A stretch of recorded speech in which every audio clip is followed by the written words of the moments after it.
निर्मल बांग institutional equities के CEO Rahul Arora जुड़े हैं हमारे साथ स्टूडियो में। Rahul, good morning. राहुल, ये पहले बात करते हैं दो तीन थीम्स पर। ऑयल मार्केटिंग कंपनीज, आज बड़ी थीम यहाँ पर क्रूड का नीचे आना, इलेक्शंस का अब ऑलमोस्ट आज डेट्स अनाउंस हो जाएंगी, भले ही लेट सही लेकिन हो जाएंगी। क्या यहाँ पर आपका बुलिश व्यू है या फिर कोई व्यू है इन स्टॉक्स पर आपका?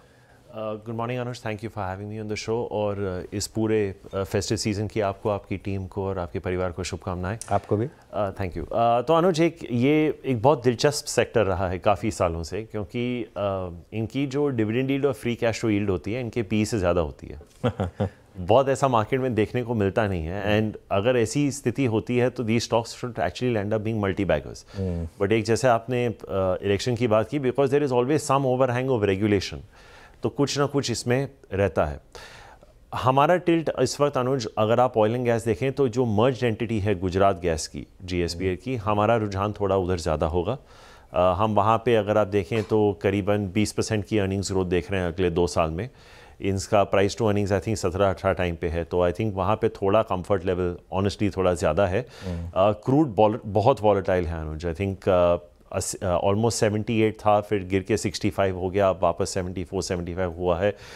उसके चलते क्या पॉलिसीज़ अनाउंस होंगी, उसके चलते आई वुड थिंक कि जैसे मैंने आपको बताया, फंडामेंटली तो इट्स अ स्क्रीमिंग बाय।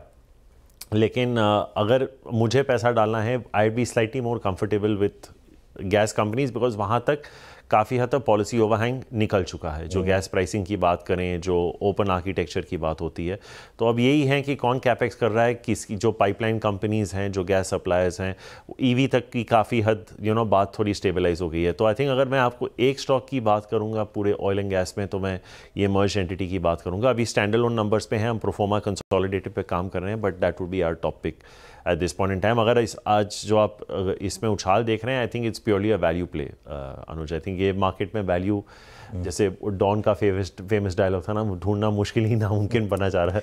तो आई थिंक ये हो सकता है कि थोड़ा सेक्टर रोटेशन होकर ऑयल मार्केटिंग कंपनीज में आप थोड़ा उछाल देख रहे हैं। हाँ बिल्कुल। तो और वैल्यू कहाँ पर है इस मार्केट में, अगर कोई पॉकेट्स बची हैं जहाँ पर वैल्यू है? केस टू केस बेसिस पे अनुज, आई थिंक ऑटो एंसिलरीज में भी अभी ठीक ठाक दिख रहा है। नाम सुप्रजीत इंजीनियरिंग है, सनसेरा इंजीनियरिंग है। अभी सनसेरा की एक QIP चल रही है 1200 करोड़ की। काफ़ी हमारे इंस्टीट्यूशनल इन्वेस्टर से मिले भी हैं।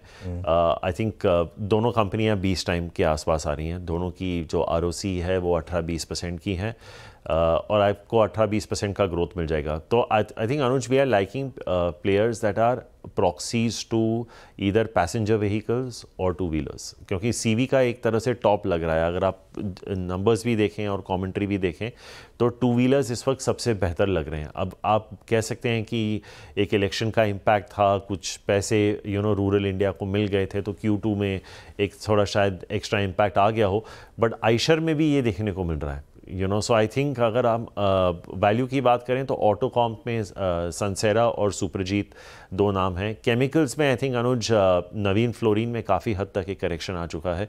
उनका नया CEO आया है। आई थिंक हाई में आई थिंक ये स्टॉक ऑलमोस्ट 45-4600 था, अब गिर के 32-3300 हो गया। वहाँ पे थोड़ी वैल्यू इमर्ज हो रही है। गैलेक्सी सर्फैक्टेंट्स एक दूसरा नाम है, जहाँ पे हम actually as a theme Anuj we very positive on fluorination and oleochemicals in the chemical sector. Okay, तो ये जो मैंने आपको नाम बोल रहा हूँ, ये हम रीजनेबली कंफर्टेबल हैं। 20% का ROC, 20% का ग्रोथ। बैंक्स में तो वैल्यू है ही। आई थिंक आप काफ़ी चर्चा कर चुके होंगे। जो सारे बैंक्स हैं इंडिया में प्राइवेट सेक्टर में, वो 1.5 to 2.5 के बीच में जा रहे हैं। IndusInd at the lower and होगा 1.5 के आसपास, ICICI बैंक शायद एट द अपर एंड 2.5 के आसपास होगा, SBI उसके बीच में बैठ रहा है। तो वहाँ पे भी ठीक ठाक वैल्यू दिख रही है। तो ऐसा नहीं है कि क्योंकि निफ्टी 25-26 हज़ार पे है वैल्यू नहीं है। सिलेक्टिवली केमिकल, सिलेक्टिवली ऑटो कॉम्प, और अनुज एक बहुत अच्छा करेक्शन डिफेंस में भी आया है। मैं नहीं कह रहा हूँ कि वैल्यू स्टॉक्स आ चुके हैं, लेकिन अगर आप हाल देखें 25 टाइम पे HAL is not a bad investment. Okay, 30 times पे BML is not a bad investment. ये स्टॉक्स 50-60 पे जा रहे थे। बिल्कुल। आई थिंक डेटा पैटर्न्स भी जो 60 टाइम्स पे जा रहा था, आई थिंक करेक्ट होके कुछ 40-45 टाइम्स पे आया।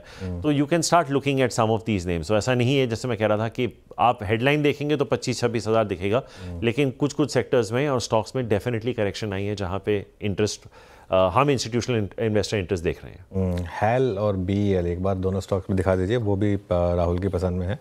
और यहाँ पर हैल और BEL तो डिफेंस में भी थोड़ी सी बाएंगे। अच्छा, एक Hyundai का जो IPO आ रहा है, पहले तो उसके ऊपर क्या व्यू बन रहा है, और दूसरा मेरी बात हुई थी 1 महीने पहले रमेश दमानी जी से, उन्होंने कहा था कि एक मार्केट में के टॉप का रिस्क है, कोरियन IPOs, Hyundai के बाद सैमसंग भी आएगा। आपका क्या व्यू है यहाँ पर? हिस्टोरिकली जो कह रहे हैं सही भी हुआ है। आई थिंक 2008 लोगों को याद होगा, आई थिंक जो DLF का IPO, रिलायंस पेट्रो का IPO आया था, आई थिंक एक तरह से वो मार्केट का टॉप था। बट आई थिंक अनुज, मारुति एक ऐसी कंपनी है, ऑफ कोर्स एक ज़माने में it was 100% of the passenger vehicle market, but जब मार्केट में कंपटीशन भी बढ़ा, दे रिस्पॉन्डेड। आई थिंक मारुति में इस वक्त जब हम देखते हैं, आई थिंक एक ही रिस्क है कि ज़्यादा लॉन्चेस अनाउंस नहीं हुए Anuj. I think Maruti will survive this. जैसे मैं कह रहा था कि अगर आपको ऑटो में जाना ही है तो we would prefer names like Hero, TVS, Bajaj and Eicher. But अगर आपको पैसेंजर व्हीकल में रहना है, अगर आपको थोड़ा पॉप भी मिल जाए Hyundai का लिस्टिंग पे, I would still think it is better to stay with Maruti. Now can this result in a market top, वो मैं नहीं जानता। ऑफकोर्स दमानी जी का पॉइंट ऑफ व्यू है, हो सकता है, नहीं भी हो सकता है, it all depends on flows.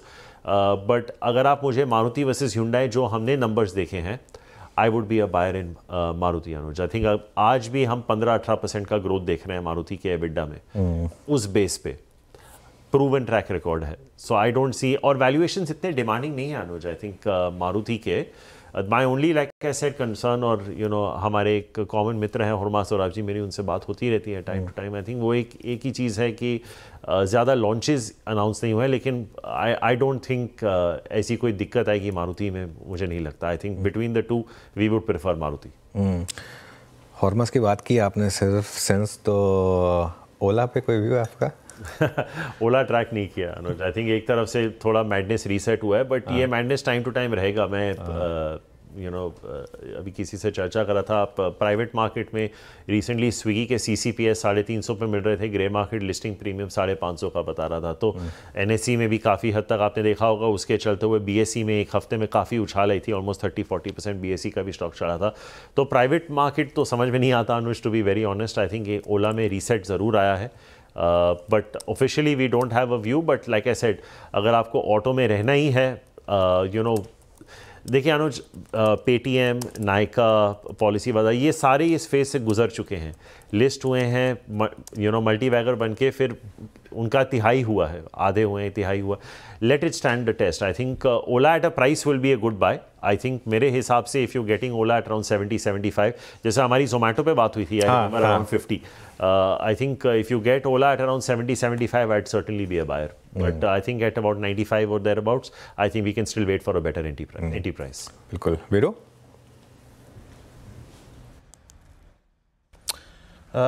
Rahul, good morning. Rahul, अभी आपने CCPS का जिक्र किया तो एक नाम मेरे जहन में एकदम से फिर आ गया। आई मीन स्विगी को लेकर जो प्राइसिंग चल रही है इस वक्त, जहाँ से वो CCPS शुरू हुआ था, अभी जोमेटो में आपका व्यू क्या है इस वक्त, और साथ ही साथ पूरे इस QSR सेगमेंट में आपका पिकिंग ऑर्डर क्या है इस वक्त?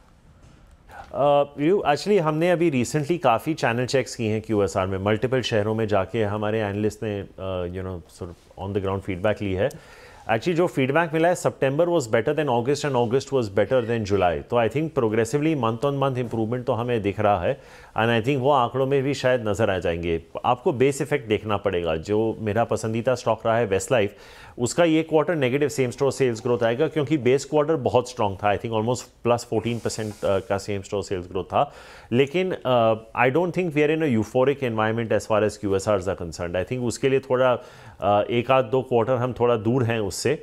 बट आई थिंक अगर आपको कंज्यूमर डिस्क्रेशनरी में ही रहना है तो मेरा प्रेफरेंस वीरू होगा अल्कोहल की तरफ, more like United Spirits and United Breweries and Chalet hotels. I think ये इस वक्त स्लाइटली बेटर इन्वेस्टमेंट्स हैं as opposed to buying a QSR play.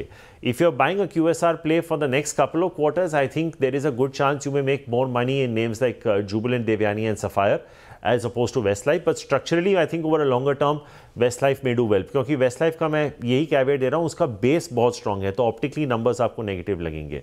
और दूसरी बात जो आपने की स्विगी की, I think it is going to be a duopoly. Zomato को री रेटिंग क्यों मिली? क्योंकि उन्होंने कैश फ्लोज और प्रॉफिटेबिलिटी पे फोकस करना चालू कर दिया। I think Swiggy will have learn from that mistake that Zomato made when it listed. I don't think जैसे हम Hyundai वर्सेस मारुति की बात कर रहे थे, आई थिंक वहाँ जहाँ मेरा क्लियर प्रेफरेंस मारुति पे था, आई थिंक इसमें दोनों सर्वाइव कर सकते हैं, दोनों थ्राइव कर सकते हैं। एंड आई थिंक एक चीज़ हो रही है वीरू, जब हम इन्वेस्टर से बात कर रहे हैं, they are saying instead of buying individual companies why not buy the platform. तो ये आप इंश्योरेंस में भी देख रहे हैं और पॉलिसी बाजार काफ़ी हद तक भी री-रेट हो चुका है। तो I think this is probably going to be a space which I don't know whether it will list at 550। अभी वो मार्केट फोर्सेस पे डिपेंड करता है कब लिस्टिंग आई, उस वक्त बाजार का क्या हाल हो। But I certainly think Swiggy will make better returns than say you know an Ola और a Hyundai will for investors, because this is a clear duopoly in a segment that is growing। और मुझे यहाँ पे ज़्यादा रिस्क नहीं लगता from a third party coming in and denting in a very big way. तो I think एक consumer discretionary में अल्कोहल एंड होटल्स में ऑल्सो, जैसे मैंने कहा, Chalet would be the preferred pick. और जो फाइनल प्राइसिंग आएगी स्विगी की देखते हैं, but I think it may not be a bad issue to hold out. But you know everything at a price Viru. I think अगर बहुत ओवर वैल्यूड हो गया तो आई don't no, but business wise दोनों सर्वाइव कर जाएंगे। अच्छा, अभी राहुल आपने क्योंकि जिक्र किया था, आपने अभी HCL BL का जिक्र किया कि इस प्राइस में इन वैल्यूएशंस पे हमें आई थिंक इस पर अब एक निगाह डालनी चाहिए।